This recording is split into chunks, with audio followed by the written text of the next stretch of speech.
After raging for 8 centuries, the Great War has produced a bewildering variety of weaponry, equipment and armor, and due to the power of both heaven and hell taking active role on the battlefields, a warband participating in the Trench Crusade often has a fascinating and exotic panoply of both ancient and modern weapons. It was the work of the followers of Saint Eligius, the patron saint of metal workers, that allowed the weaponsmiths and armorers of the Holy See to produce steel alloys imbued with divine light, metals more malleable and harder than any normal steel. Though the cost is enormous, suits of armor can be wrought that are able to withstand a hail of bullets. This excellence of the infantry field armor remains to this day, keeping abreast with the advances of firearms and explosives. Meanwhile, the heretic legions have gained access to hellish metals from the twisted crucibles of Tartarus, exceeding the strength of mundane steel, though often at a terrible cost, for carrying such weapons or donning an infernal suit of armor burns both the body and the soul, leaving behind festering wounds that never heal. Thanks to these advances in metallurgy, titanic artillery pieces exceeding 300 feet are constructed in the foundries of New Antioch,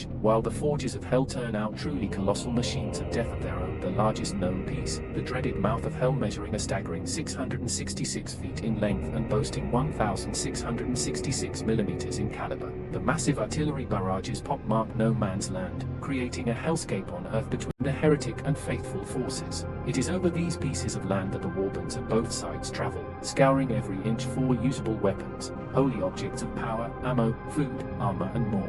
Due to the protection offered by modern armor, close-quarter combat is frequent and brutal. Trench clubs and polearms, lead-tipped great maces and hell-forged swords are all used to deadly effect when storming enemy trenches. Enemies such as heretic anointed are often so heavily armored that only concentrated effort can bring one of these survivors of the lake of fire down, and even then, they often have to be finished off in brutal melee combat with misericordia daggers, looking for a chink in their unholy armor.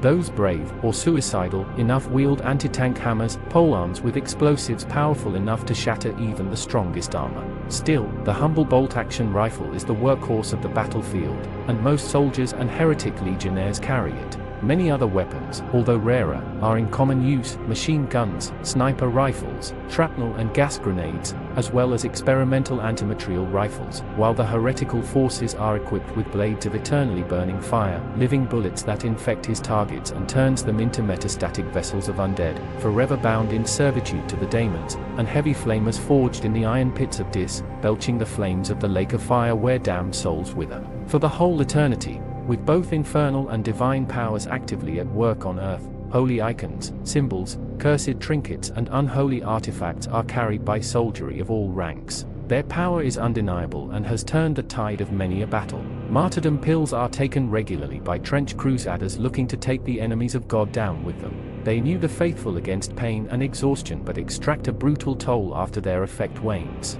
Many trench pilgrims wear iron capirogues that both shield their minds from the horror of the creatures of hell, but also incorporate a gas mask in their design, the useful feature on battlefields where the use of chlorine and mustard gas, as well as more dire fumes created by the twisted chemists in the bulges of Inferno, is commonplace.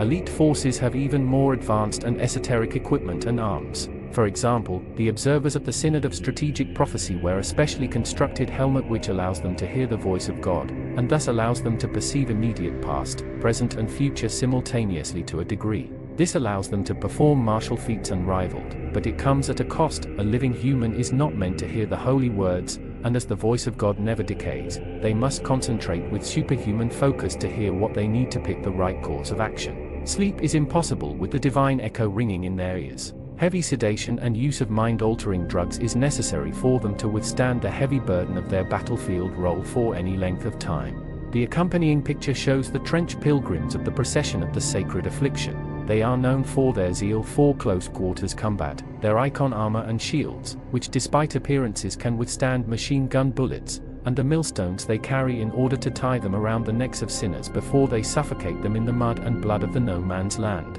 The rifle and the trench club are prepared against the day of battle, but vengeance is of the Lord. Battle Psalm 17:7, New Orthodox Syncretic Bible.